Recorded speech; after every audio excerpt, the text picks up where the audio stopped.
penganggaran yang baik pula supaya semua orang yang terlibat di situ bisa mendapatkan haknya, seperti misalnya gaji.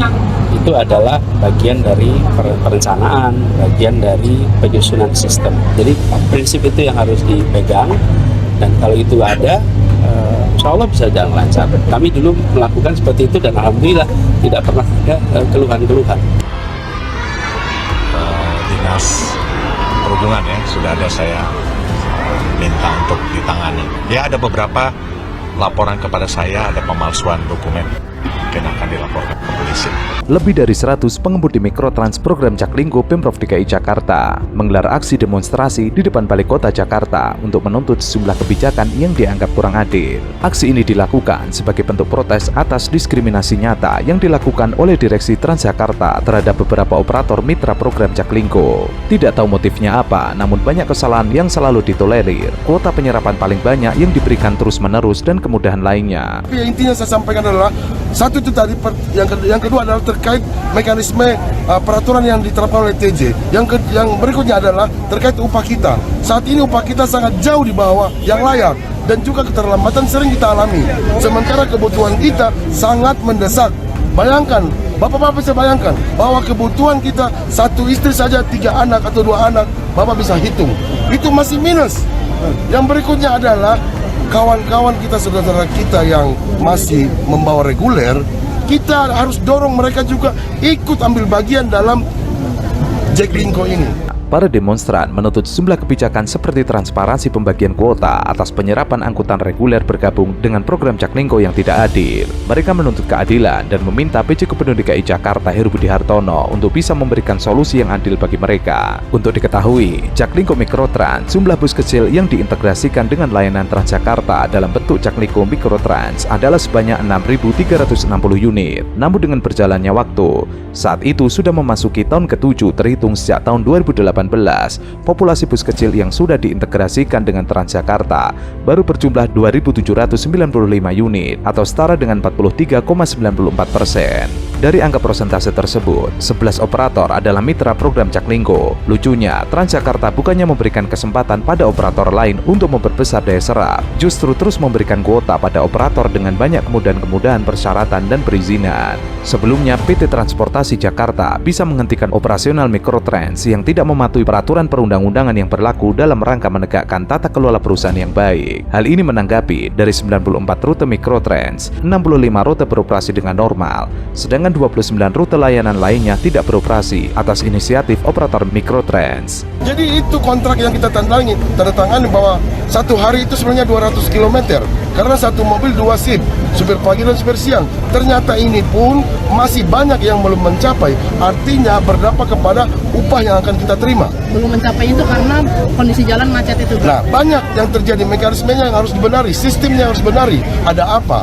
Kita sebagai pelaksana hanya menjalankan sesuai dengan SOP yang mereka berikan kepada kami.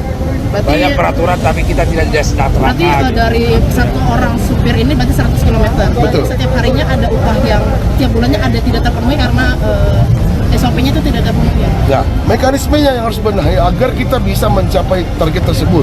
Karena kita juga berharap semakin banyak kita bekerja maka upah kita akan lebih banyak. Artinya bisa mencapai taraf di tingkat UMP tadi. Kritik dari anggota DPR katanya 2 tahun ini semenjak ditinggal gubernur sebelumnya Jakarta semeraut, Pak. Tanggapan Bapak bagaimana, Pak, mengenai kritik tersebut? Ini belum 2 tahun, baru 1 tahun semeraut. Pokoknya semenjak ditinggal gitu, Pak, maksudnya. Sebelumnya kan COVID. Kotor gitu sih, Pak, kalau katanya gitu, Pak. Yang bener aja. Iya, Pak. Sungai lebih bersih. Kalau itu pun kotor 1 tahun saya mimpin, mungkin dampak 5 tahun yang lalu nggak diurus kan? Iya kan? Masa saya datang terus kotor? Waduh, enggak. Mungkin dampak 5 tahun yang lalu terlupakan diurus. Ya sekarang saya urus. Banyak masyarakat bilang lebih bersih. Dewan Pimpinan Wilayah Partai Kebangkitan Bangsa DKI Jakarta mengkritik kondisi sejumlah kali di Jakarta yang menjadi lebih kotor beberapa waktu ke belakang. Kondisi kali di Jakarta berubah menjadi lebih kotor, dinilai terjadi setelah masa jabatan Anies Rashid Baswedan sebagai Gubernur DKI Jakarta yang berakhir pada 16 Oktober 2022. Namun, pejabat Gubernur DKI Jakarta Heru Budi Hartono justru mempertanyakan kembali pernyataan yang menganggap sungai di Jakarta menjadi kotor sekarang. Sebaliknya, Heru mengklaim justru kondisi sungai di DKI Jakarta lebih bersih saat ini dibandingkan sebelumnya. Gitu sih Pak kalau katanya gitu Pak. Yang bener aja. Iya. Sungai lebih bersih. Kalau itu pun kotor 1 tahun saya mimpin, mungkin dampak 5 tahun yang lalu nggak diurus kan? Iya kan? Masa saya datang terus kotor? Wah, enggak. Mungkin dampak 5 tahun yang lalu terlupakan diurus. Ya sekarang saya urus. Banyak masyarakat bilang lebih bersih.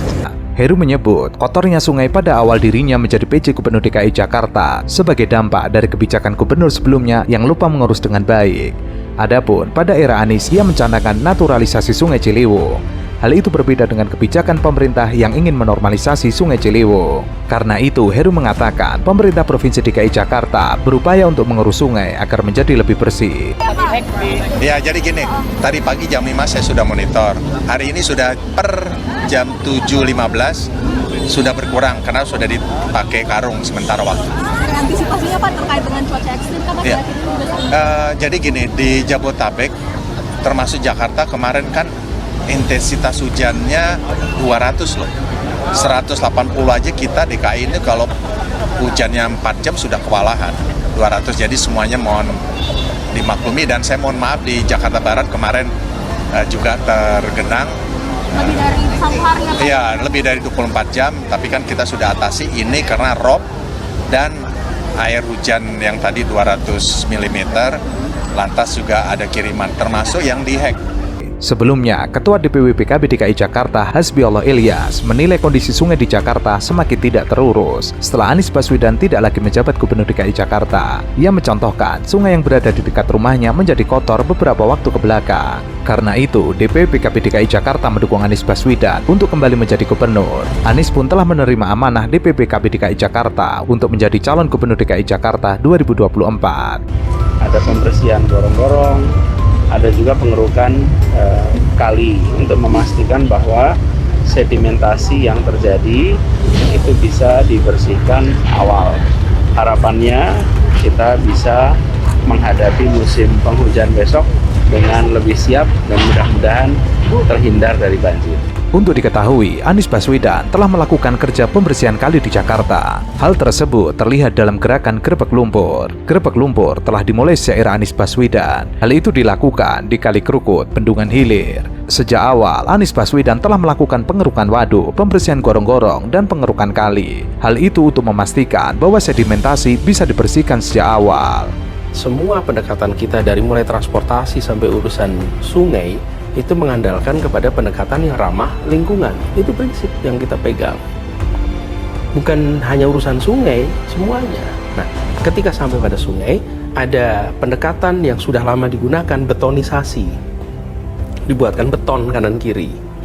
Kanal, itu juga di Eropa dilakukan 60-an, 70-an, 80-an. Kanal-kanal itu bentuknya beton. Nah, yang saya sampaikan ke depan, kita tidak bisa terus hanya begini. Justru kita harus mendekatin sebuah pendekatan yang lebih alami. Nah, di dalam konteks Jakarta, ada tempat-tempat yang memang tidak bisa digunakan selain beton. Tempat yang kanan kirinya sudah padat penduduk, tempat yang sudah ketat, ya memang harus menggunakan beton. Ya nggak apa-apa itu dilakukan. Tapi tempat yang di situ justru lahannya masih memungkinkan untuk dijaga ekosistem sungainya, dijaga, jangan dijadikan beton. Saya beri contoh, Sungai Ciliwung misalnya. Sungai Ciliwung yang sudah di kawasan perkotaan sudah ketat, ya mau tidak mau sebagai beton di situ. Tapi kawasan yang masih hijau, perhatikan Bang, seperti Condet, dari mulai Kalibata sampai Simatupang, itu kawasan yang masih hijau semua, kawasan yang masih alamiah. Ini harus dijaga sebagai kawasan yang natural. Jadi visinya itu bagaimana kota ini menjadi kota yang layak hidup bagi seluruh makhluknya, bukan hanya manusia, termasuk ikannya, termasuk makhluk-makhluk yang hidup di dalam ekosistem sungai. Itulah yang disebut sebagai konsep naturalisasi.